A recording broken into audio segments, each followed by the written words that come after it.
Hi everyone, it's Niamh here and welcome to my art journaling channel. Today we're going to be doing a really quick art journaling page with kind of drawing mandalas. So I'm starting out in my little 6x6 journal, and this is a use it up page. I had some extra paint left over from the page you can see previously. I just painted onto this page, and I just wanted to add in a little bit more yellow because it was a little bit too red for my liking. So I just wanted to pop it up again. So this page basically began because I got a whole heap of new stencils and I wanted to try them out, and I particularly wanted to try out this mandala stencil. It was from Dusty Attic, which is an Australian company, I think in Western Australia.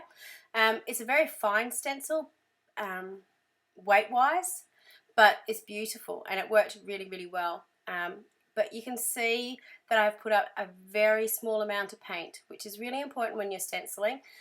Don't put out too much paint, and actually pounce out the paint onto your sponge so it's evenly spread, so you're not getting really wet paint being put down. So you can spread it out. And you can see I came up with a pretty clear image apart from a tiny spot in the middle where it just bled underneath. So I was really happy with this, but I actually really enjoy drawing mandalas, and sometimes I struggle to start them. So I wanted to have a go, since I had the mandala there, just to extend it out a little bit because it's a little bit too far off to one side. I wanted to extend it across the page. So I'm just sort of cleaning up my area a little bit and trying to find a pen that will work. So I've got all my pens in front of me. I'm just trying to find something that I knew I would work. So I'm just tracing around the outside edge.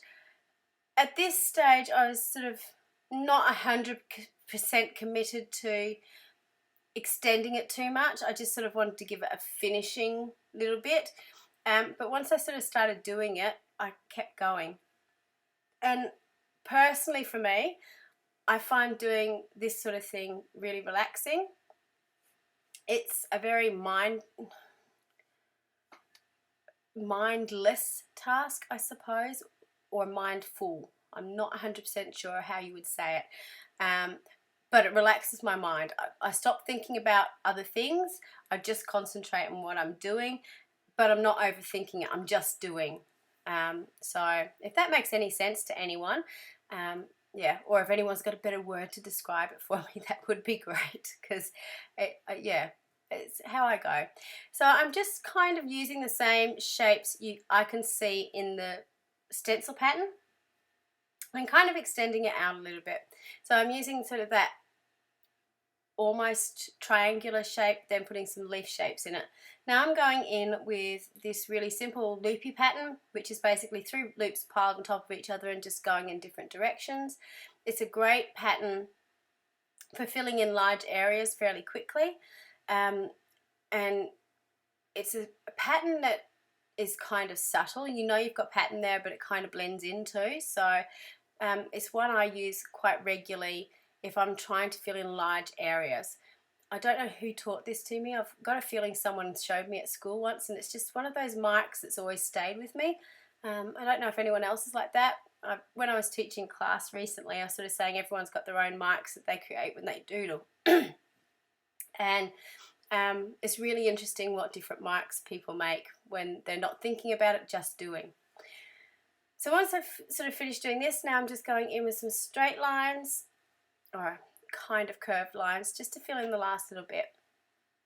And with these, you have to have some idea of when you want to stop. Now I could keep extending this out as much as I wanted to. I could fill up the whole page if I wanted to. One thing that is a little bit tricky when you're doing sort of mandalas like this is if you don't have your center point perfect, it can kind of get a little bit skewed out as you go. So you can sort of see me trying to work out if I'm going to add anything else, sort of thinking about it, and I decided I was just going to finish it off and by putting this little triangle pattern around the outside just to give it some little teeth and blend it in with what was happening. Now with this, I've used a fairly dark pen. It's not actually a permanent marker, this one, which I was just trying to find a pen that worked. I was trying to find my food ball actually, but I couldn't grab it, so this was the next best thing. So just be aware that what you're grabbing when you're doing this. A permanent marker would probably be best, because if I spill water on this, it's probably going to bleed out. But I'm working in the new Dina Wakley 6x6 journal, which has got very thick paper. I think it's 180 or 220 gram paper. It's ridiculously thick anyway. So when I've been playing with it, it hasn't bled through. So I was going through, I knew I wanted to have something word on it, and I have these chipboard words from Tim Holtz, chipboard quotes, and I came across this one, Seek, which I thought was just beautiful and fitted with it really well. And I kind of like the salvaged and Seek both on the same page. So once I had my word, I decided I wanted to do some quotes in the background. So I'm busy flicking through my phone. You can sort of see it in the reflection there. When I go looking for quotes, I tend to go to Pinterest. I think it was Inky Quill who gave me that little tip. And you just sort of put in Seek quotes, and you get these beautiful brush lettered quotes come up. Now I can't brush letter, but I like the quotes that I come across. And you can see me going back, and I was trying to prime my pen, and I started doodling on my other page. So that is something to be aware of too. My pages do change as time goes on. I may go back and add stuff to them. I'm not precious about if they get extra ink added onto them, or if I doodle over the top of them afterwards. So the quote I found was, what you seek is seeking you, which I really liked, that idea of, you know, what you're looking for is actually looking for you if you're actively looking for it.